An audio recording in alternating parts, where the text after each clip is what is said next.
Start. आज माझ्या वाढदिवसाच्या निमित्तानं आपण सर्वांनी, मी रजेवर असताना सुद्धा मला इथं बोलून माझा जो वाढदिवस साजरा केला त्याबद्दल आपले सर्वांचे आपण आभार मानतो. आणि कसं आहे, वाढदिवसाच्या निमित्तानं बोलण्यासाठी म्हणजे असं काय एवढं बोलण्याचं काही नाही आहे, परंतु एक मला वाटलं थोडंसं काहीतरी आपल्याला बोलावं आपण, म्हणून मी थोडंसं बोलतोय. आपण वाढदिवस प्रत्येकाचा साजरा करतो दरवर्षी किंवा प्रत्येक वर्षामध्ये बऱ्याच जणांचे वाढदिवस असतात. आपण काय करतो किंवा वाढदिवस साजरा ज्यावेळेस आपला होतो त्यावेळेस आपल्या त्या आयुष्यामधले तेवढे दिवस पाठीमागे निघून गेलेले असतात, तेवढे वर्ष आपण पाठीमागे निघून गेलेला असतो. म्हणजे आज माझा 41वा वाढदिवस आपण इथं या ठिकाणी साजरा करतोय. मला माझे 41 वर्ष आयुष्यातले निघून गेले, त्या निघून गेलेल्या 41 वर्षामध्ये मी काय केलं माझ्या आयुष्यामध्ये येऊन, याचा पण कुठंतरी आपण विचार करणं फार गरजेचं आहे. या 41 वर्षामध्ये आपण काय चांगल्या गोष्टी केल्या, काय वाईट गोष्टी केल्या, याचं कुठेतरी गणित आपल्या मनामध्ये तरी किंवा आपल्या याच्यात तरी असलं पाहिजे. कारण माणूस आयुष्य जगत असताना बऱ्याच त्याच्याकडून चुका होतात, बऱ्याच चांगल्या गोष्टी होतात, परंतु हे आयुष्य जे भगवंताने आपल्याला दिलंय त्या पाठीमागच्या झालेल्या चुका त्या विसरून जाऊन पुढच्या भविष्यामध्ये आपल्याला चांगलं काय करता येईल किंवा आपण चांगलं काय केलं पाहिजे याचा विचार होणं फार गरजेचं आहे. मागच्या आयुष्यामधलं केलेलं विसरून जा.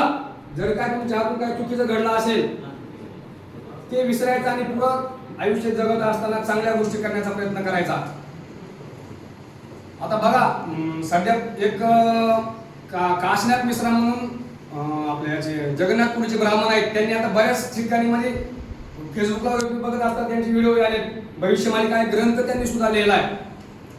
आणि त्यांचं आता भाष्य आहे पुढच्या आयुष्यामध्ये किंवा हा जो काळ चाललाय हा परिवर्तनाचा काळ आहे. म्हणजे इथून माग आता कलियुग जे लागलं, ज्यावेळेस श्रीकृष्ण अंतर्धाम झाले आणि निजधामाला निघून गेले त्यावेळेस कलीचा प्रवेश या ठिकाणी या धर्तीवर झाला. कलियुग आलं या ठिकाणी. कली म्हणजे असेल म्हणजे मूर्ती कशाची असेल तर ती पापाची मूर्ती आहे. या ठिकाणी पाप, तिथून पुढे पाप चालू झालं.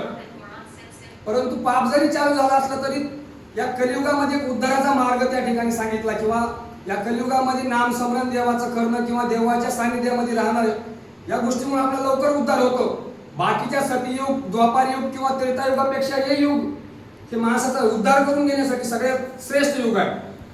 याच्यामध्ये तुमचा उद्धार तुम्हाला तुमच्या प्रत्येक मानवाला करून घेता येऊ शकतो, परंतु तसं वागणं आपलं पाहिजे.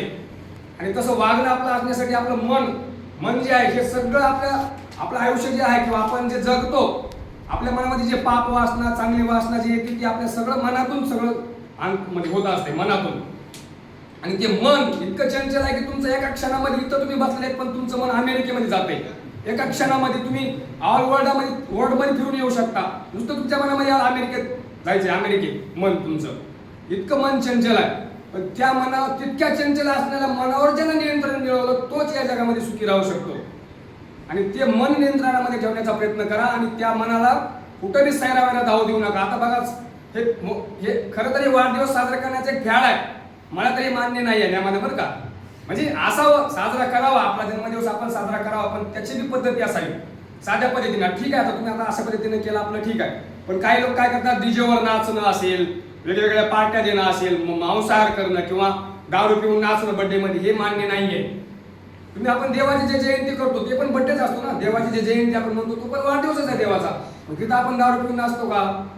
त्याची आपण चांगल्या पद्धतीने साजरी करतो ना. तसं प्रत्येक माणसाची बड्डे साजरा झाला पाहिजे, पण तो चांगल्या पद्धतीने, त्याच्यात काहीतरी लोकांना त्याच्यातून काहीतरी भेटलं पाहिजे. वेगवेगळे तुम्ही शिबिरं ठेवा, वेगवेगळं काहीतरी लोकांसाठी चांगलं कार्य करा, त्या दिवशी तसं ते घडलं पाहिजे.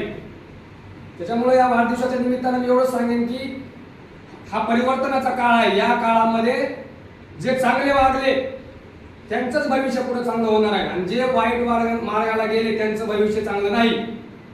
बघा, आपण 24 तास मोबाईलमध्ये जास्त वेळ घालवतोय, घालवा, मला म्हणणं नाही तुम्ही घालू नका, पण चांगल्या गोष्टी बघा. वाईट गोष्टी बघून आपलं मन इतरत्र भटकवण्यापेक्षा चांगल्या गोष्टी बघून चांगलं कसं वागता येईल याचा विचार करा. एवढंच या ठिकाणी मी सांगेन आणि 2 शब्द संपवले बस. जय हिंद, जय महाराष्ट्र.